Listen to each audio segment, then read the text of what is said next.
Hey, what is good, ladies and gentle niggas? It be that nigga MoonMonkey coming at you with another episode of Viewer's Choice for Glory.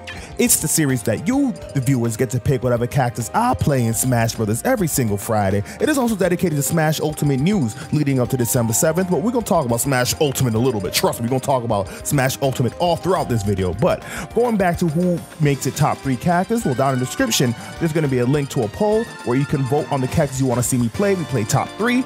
This week we're going to be playing Link. He came in 3rd place. We played Link 1 time. Corrin came in 2nd place. We played Corrin 2 times, and the one who came in 1st place is my nigga Mark. We're gonna be playing Mark 3 times. That's Link 1 time, Corrin 2 times, and my motherfucking Mark fucking 3 times. All right, now back to Smash Ultimate. Where did I leave off? Well, I didn't leave off anywhere. We're gonna get started in this bitch. I've seen a lot of people, they were kind of angry about it. Some people were kind of happy about it. Me personally, where I kind of fall overall on the direct, I'm very happy. Like I said, after the King K rule, I didn't really care about characters. The only character that I really did not want in this damn game was Steve. And we didn't get Steve. And even with the characters that we did get, I'm happy that they ain't Steve, all right? I'm gonna be honest with y'all niggas. And to be honest, the only thing I was really kind of curious to see were the modes. So that's what I'm definitely gonna put a heavy focus on, but we're gonna start from the very beginning, all right? So my nigga Twitch TV or Princess out here ready to start the match. All right, cool. So let's see who we're gonna play off. Let's see who we'll start off playing. We're gonna be playing, Darkling. All right, cool, let's get it popping. All right. So let's start off at the beginning. They start off showing a trailer for the nigga Ken versus Little Mac. Right now they're on the battlefield. They kind of duking it, slugging out. Love the CGI. They have been on point. 10 out of 10 so far. They have not missed a single CGI cutscene in this damn game. It's been flawless. I love it. High energy. The only cutscene I would say from, well, I don't really call it a cutscene. The only newcomer trailer I would say was kind of lackluster was probably Isabelle, but they could have done way better with that. They could have like shown other characters how they were looking, like the Animal Crossing art style, but talking about Ken, I love the art style starting off the dojo, you know, but this trailer wasn't just about Ken, because as Ken is wailing it out with Little Mac, you see a nigga creeping in the distance, and it's my nigga motherfucking Incineroar. Honestly, I kept saying throughout the videos, like all my viewers' choices leading up to today, I didn't really care about Incineroar. I'm not really care about the Pokemon. But goddamn, the way I see this nigga move, I kind of care about him. I like the way he's moving. I like his damage. Like, I was watching some of the Treehouse matches. This man put in work. That nigga breaking bones. I love everything about Incineroar. I kind of like his creative use of the counter mechanic. Bayonetta also has a creative use with the slowdown with the witch time. Incineroar has a really dope mechanic where his next attack is powered up. So if you're going to be kind of like charging up your attack for like a good back air, get that revenge going on. You get that nice bulky ass back air up. You're doing damage, baby. I actually like how he's rendered out. It's like the nice blend of like not too furry, but furry enough to kind of give off that detail. I like it. I'm very happy. I couldn't be any more happier. Now, obviously, this means that that Grinch leak is obviously fake. You can't really talk about that, to be honest, because you know, it's like would have been, should have been, you know. And honestly, like I said, I'm happy. And I was already sold on the box theory already, like having only like 2 more characters left. So I already braced myself for the worst. And I told, like, you guys are probably watching this now, but I like to preview these viewers' choices. Keep in mind, viewers' choices, it dropped at 5:30 Eastern Standard Time, so you can be able to watch this for the first time with me when I premiere these videos. But as I was talking with you guys in the chat, I actually mentioned myself that I'm slowly starting not to believe the Grinch League, honestly. So I was honestly kind of sticking with the fucking box theory, and that's exactly what we got. And I wasn't let down, maybe because I was expecting it, so I wasn't really hoping and putting too much stock into the Grinch League, but it's kind of disappointing for those who were. But I'm happy to see Incineroar and Ken being our final 2 base roster characters. I'm happy. I like that they complement the roster. Honestly, they complement the rounding out with the Incineroar. I think he's going to be more like a heavy brawler type, and Ken is also going to be another heavy type, but he's actually a little faster than Ryu. So it's a nice variety they're adding. So shout outs to both of them. I'm liking every bit of this shit. I'm more happy for like the music because I like Ken's theme, especially in Street Fighter V. Ken's theme in Street Fighter V is beautiful. If they add that shit, matter of fact, I'm gonna turn off the audio when I play Smash Ultimate and add that song in the background because that shit's flames. All right, that nigga left. I'm gonna cut right here. Alright, we back. Alright, cool. So like I was talking about, happy about Ken, loving the music. Incineroar, I'm surprisingly interested in seeing him play, and I wanna I might put my efforts into seeing what Incineroar could do for my arsenal of people I plan on maining and secondary and all that good shit. Obviously, Yoshi ain't gonna go anywhere, but who knows? Like the way how I be seeing these characters move about, I'm definitely curious. But that's pretty much when it comes to like Ken and Incineroar. Now they kind of go into almost in depth of the story mode, the spirits mode. I guess it's not. I guess I know they kind of like separated like the spirits mode from like the world of light, but I'm gonna kind of merge them all together for this kind of segment to talk about the story mode. So the spirit mode that a lot of people have kind of like de-blurred and decoded, that mode is spirits mode, and it's pretty much all the premises about all the Nintendo characters get Thanos. All right, Snap. Master Hands come together into some Master Core or some shit. They all just extend out and then implode and destroy everyone. Kirby managed to escape. So with all these Nintendo characters bodied, their souls are just roaming the land, possessing anything or any husk, and that's just going to be like the main Smash cast. So Mario was obviously shown as like a demonstration. His body's a husk. People kind of possess it, and he becomes evil. I think the only way to free them is to kind of look for their husk and free their trapped souls or whatever, and release their spirits. You know, we gotta be gone, demons. But it pretty much revolves all around the replacement of trophies being these new spirits. So spirits are pretty much all the characters that are not obviously playable characters, but instead they're more so just like side characters, bosses, NPCs that you see from your typical games. I'm talking about like the Dixie Kongs, I'm talking about like the Pryras, I'm talking about like Ocelot, I'm talking about Cranky, I'm talking about Toad, Toadette, any character that's not really playable, but you know them from other games, Professor Oak. Those are the people that kind of be like spirits and shit. And they also add like different buffs, stats, and everything. And there's a whole type of mechanic. It's almost like a mobile phone game. Like you're able to kind of like give like certain stats. Each one have like different classes, like attack, shield, grab. Obviously, there's the whole triangle, almost like Fire Emblem-esque and everything. It is definitely kind of have its own in-depth, especially when they have like their own little minor abilities and shit. Sakurai is mentioned like in the story mode, like as you're traveling, there's going to be certain levels that have like floors that are going to be burning, certain floors that might make you susceptible to sleeping, and some of these spirits might give you immunity to some of those status effects like falling asleep or burning up and shit like that. So you want to be careful and kind of like balance out your roster of spirits. You have like lead spirits that are kind of like your main spirit that you kind of want to plug in your supporter spirits into. It's kind of deep. I watch pretty much a whole bunch of reactions and shit, and me watching a whole bunch of reactions, I kind of like got the time to understand what this fucking spirit mode is all about. Now, me obviously not really into these type of mobile games and shit. Like I really wasn't like feeling all that much, but I kind of understand it now here and there. Me personally, I kind of would have preferred like the Subspace Emissary mode if that's the route they're going with. But I ain't gonna really fault them for it. But hey, it's all good, baby. It's all good. All right, we back. We playing my nigga Link. Right? Am I playing Link? Yeah, I'm playing Link. Hey, get some Mario. All right, BD2. Let's see what your Mario got installed for me and you. All right, so I'm gonna try to catch the Mario with a couple nairs. Mario's gonna be kind of annoying shooting fireballs, so I just want to kind of pressure this Mario. I want to keep him off stage. Gotta be careful of his aerials. Mario's gonna be, he's gonna try to, here we go. Here's Mario doing this shit. So I'm gonna try to get Mario off me. I don't want Mario in my face. I want to kind of keep him at a distance. I'm gonna try to throw projectiles and kind of space him out. But anyway, back to spirits mode. It's all about kind of like managing your spirits, leveling them up.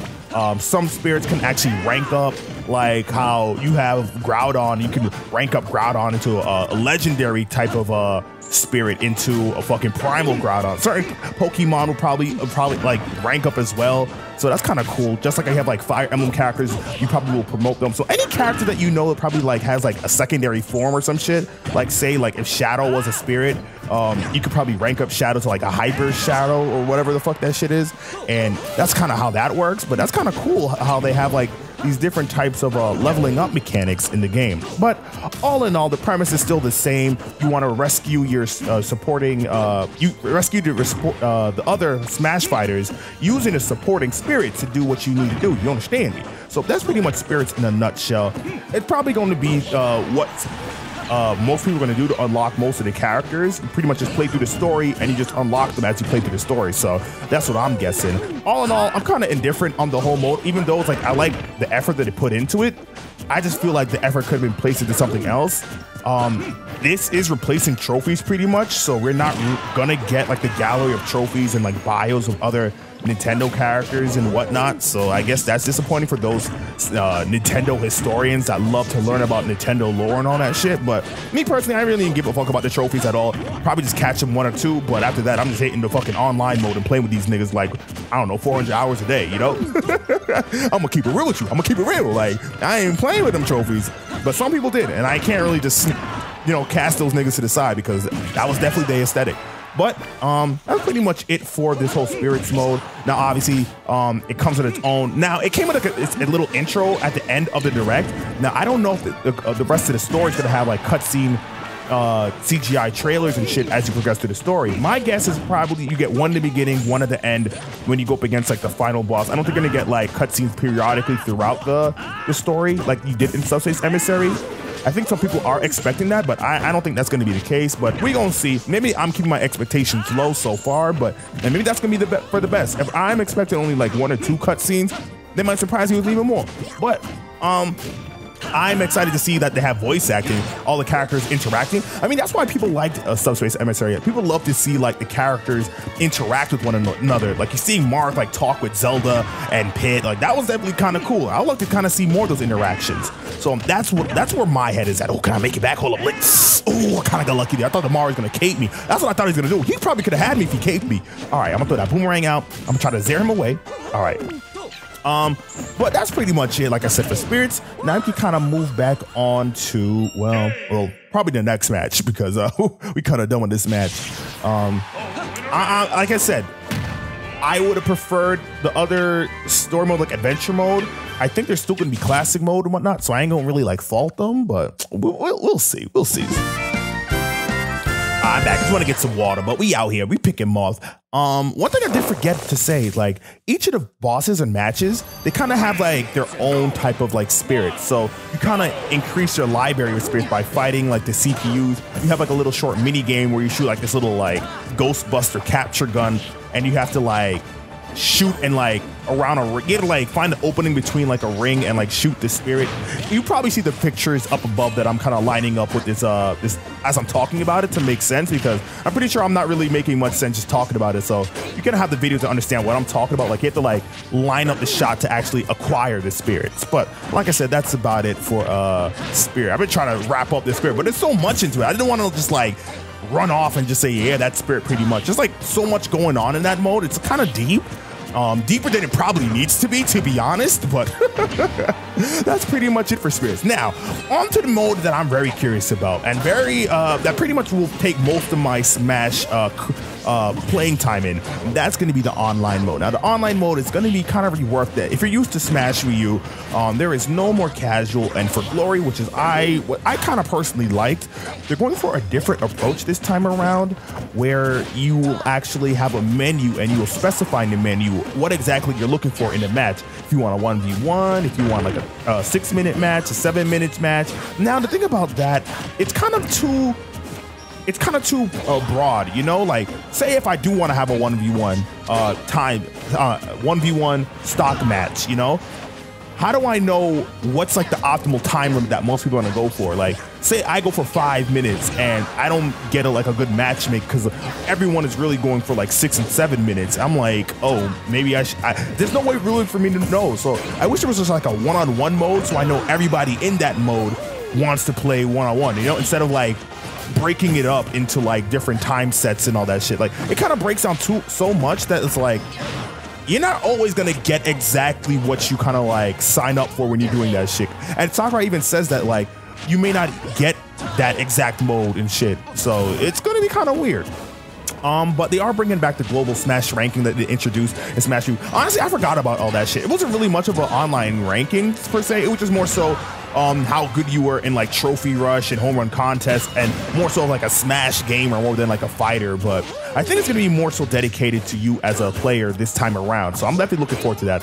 Oh, this Mario's. I'm tired of these damn Marios, dog. Like, oh my goodness. All right, hold on. I want to be careful. I don't want to get. I can lose my stock at any moment, so I want to be careful. Let me see. Oh, I try to nair him a little bit.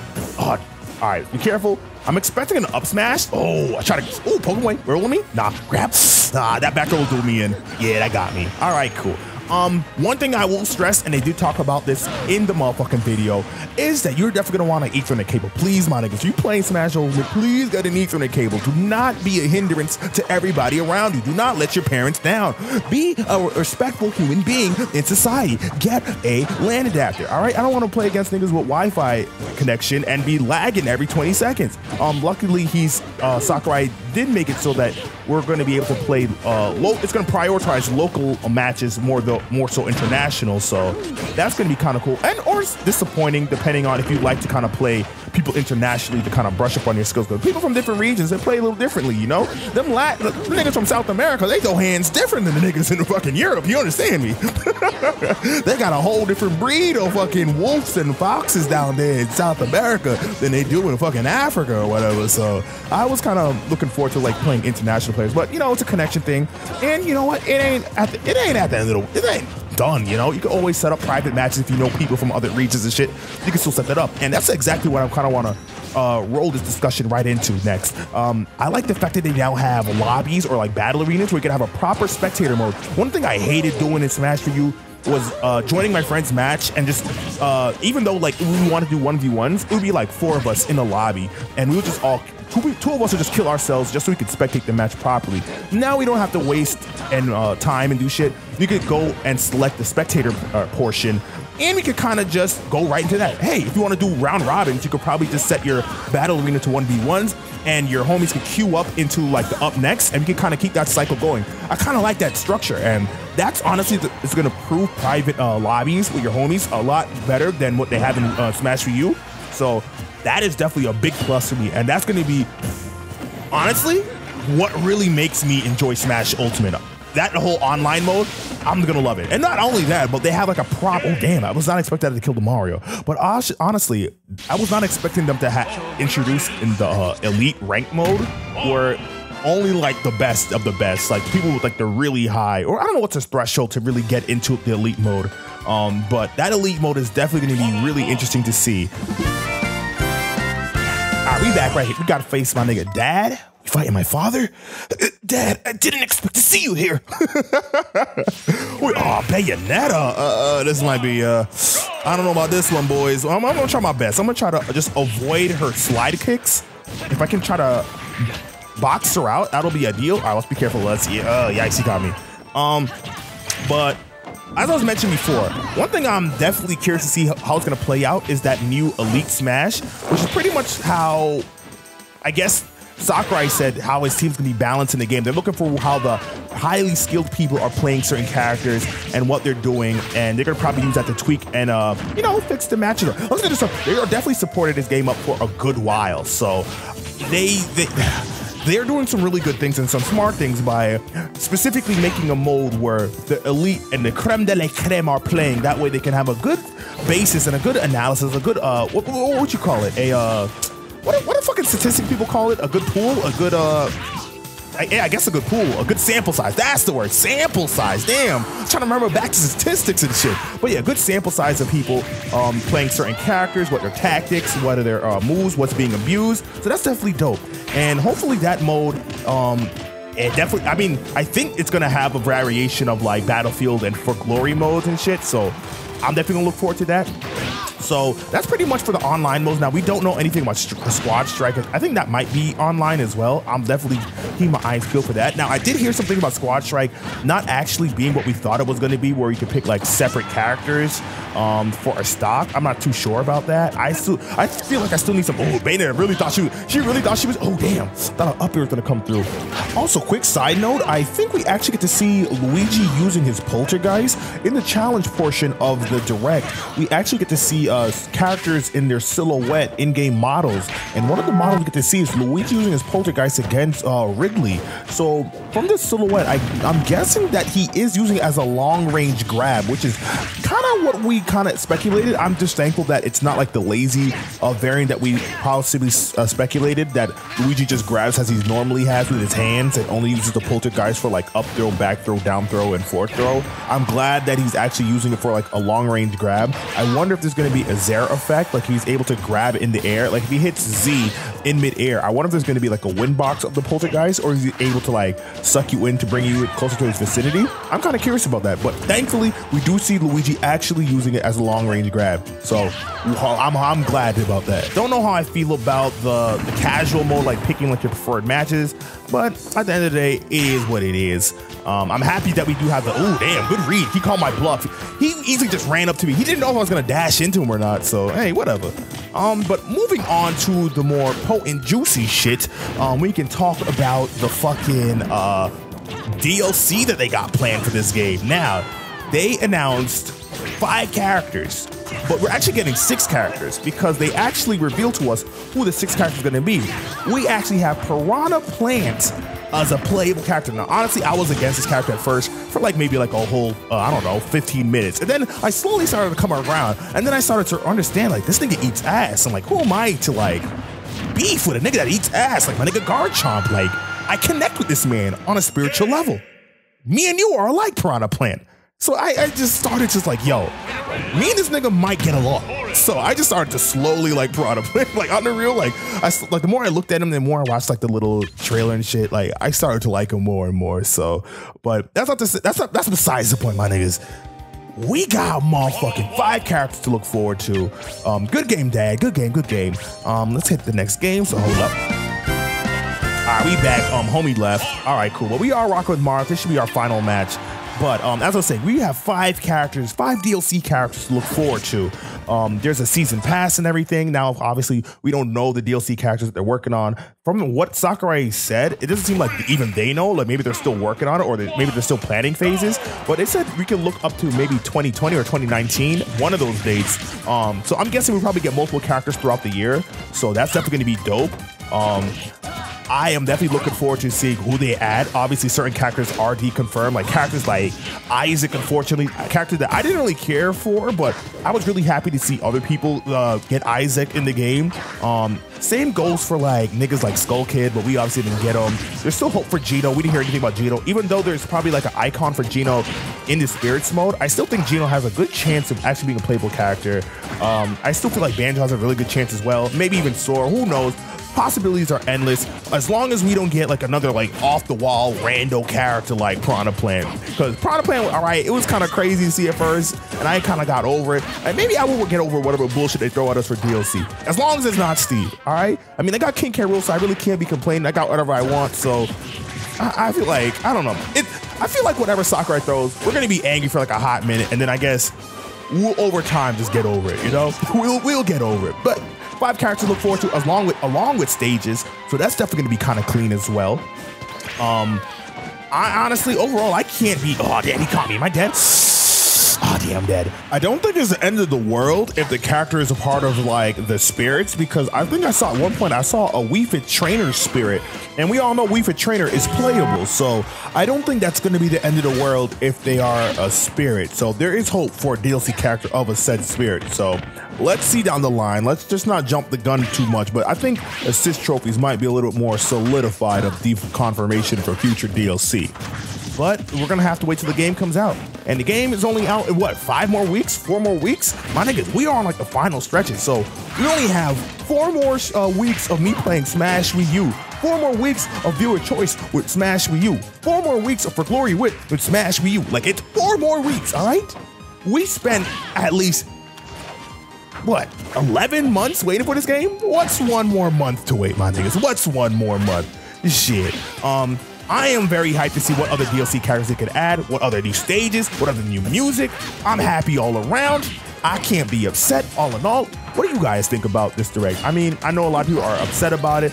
People that were really wanting Isaac, who really wanted Shantae, other characters. I don't think it's a done deal if they're like a character in spirit mode, but who knows? But assist trophies, I feel like that's more of like a hard lockdown. I feel like it's better to be not in the game at all than to be an assist trophy. Because if you're an assist trophy, they're not gonna really make you a character and assist trophy, you know? So it's kind of like a lockdown, but I feel real good about fucking I mean, Gino and Banjo.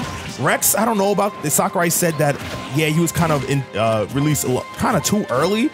And I feel like that's kind of bullshit because that nigga was like, had his ears to the ground ready to introduce Corrin to the fucking world, but he didn't know about fucking Rex. That's whatever. I mean, maybe Rex could have been DLC. I think he kind of blew his load, kind of just making them a Mii Fighter's costume, but I don't really feel like Mii Fighter costumes are like a seal and deal for like characters. Cause you know, Link has his own Mii Fighter costume. Link is playable. Hell, even the fucking Inklings got like Splatoon 2 outfits, and Inklings are still playable. So I don't feel like having a Mii costume is like a wrap for you. But assist trophy, I feel like that's pretty damning. At least that's for me personally. I gotta just get this corn. Honestly, oh damn.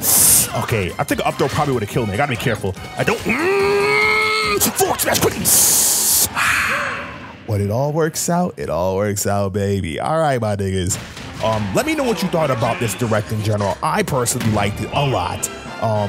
I hope to see you guys in Smash Ultimate. Make sure you got a fucking land adapter, or I'm not fucking talking to you, touching you. I'm gonna dissociate myself with you. All right, cool. But for everyone else, all the rest of the humans, I'm gonna be here in the same exact place, doing the same exact thing. I'll see you dirty, crusty, ugly ass niggas next time. You hear me? Don't forget to go down the description and vote for you next week, niggas. Let's go.